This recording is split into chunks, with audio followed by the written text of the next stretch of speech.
दोस्तों, नर्मदा नदी का नाम तो आपने सुना होगा और आपने ये भी सुना होगा कि नर्मदा नदी को कुंवारी कन्या कहा जाता है। क्या कहा जाता है दोस्तों?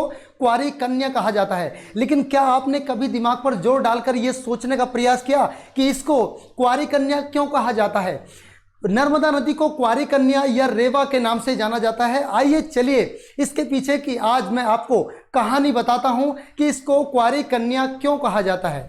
दोस्तों, हिंदू धर्म ग्रंथों में नर्मदा को भी एक रूप माना गया है और नर्मदा की जब शादी की बात चली थी, जिस रामायण में जो उस धनुष को उठाएगा वही माता सीता से शादी करेगा, ठीक उसी प्रकार नर्मदा के पिता कुमुद ने यह कह दिया था कि जो भी कुलबावली या गुलबावली का फूल लेकर आएगा वो नर्मदा से शादी कर सकता है।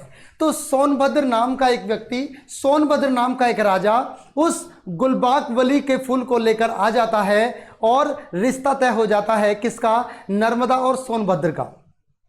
लेकिन दोस्तों, होता कुछ और है। जैसे ही गुलबावली उस फूल को लेकर आता है और उस फूल को लेकर आने के बाद उन दोनों का रिश्ता तय हो जाता है, काफ़ी समय बीत जाता है, तो फिर जो नर्मदा है वो अपनी दासी से कहती है कि कहीं ना कहीं से तुम पता करके लाओ, किसका? सोनभद्र के बारे में पता करके लाओ, वो कहाँ पर है। तो जैसे ही वो दासी सोनभद्र से मिलने के लिए जाती है, दासी जाती है रानी के रूप में, रानी नर्मदा के रूप में। और जब रानी नर्मदा के रूप में दासी जाती है तो दासी को देखकर सोनभद्र मोहित हो जाता है, यानी वो दासी को ही नर्मदा समझने लगता है। जब वो दासी को ही नर्मदा समझने लगता है तो उसी पर मोहित हो जाता है और अपने दिल और दिमाग की जितनी भी बातें जो खुराफाती दिमाग की चल रहा था वो सब उस दासी के सामने कह देता है।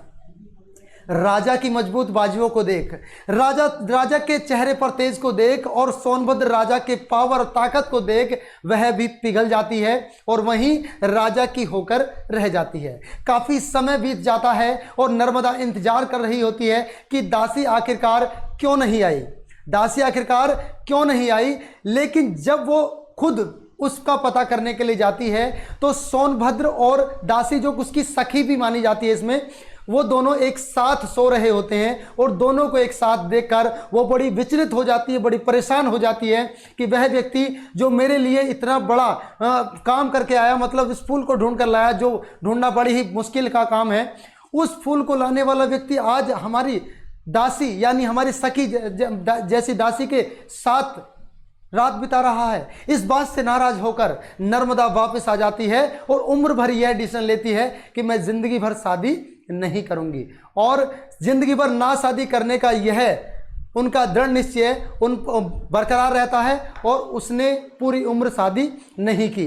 तो दोस्तों, यही कारण है कि आज भी नर्मदा को कुंवारी कन्या के नाम से जाना जाता है। किस नाम से जाना जाता है दोस्तों?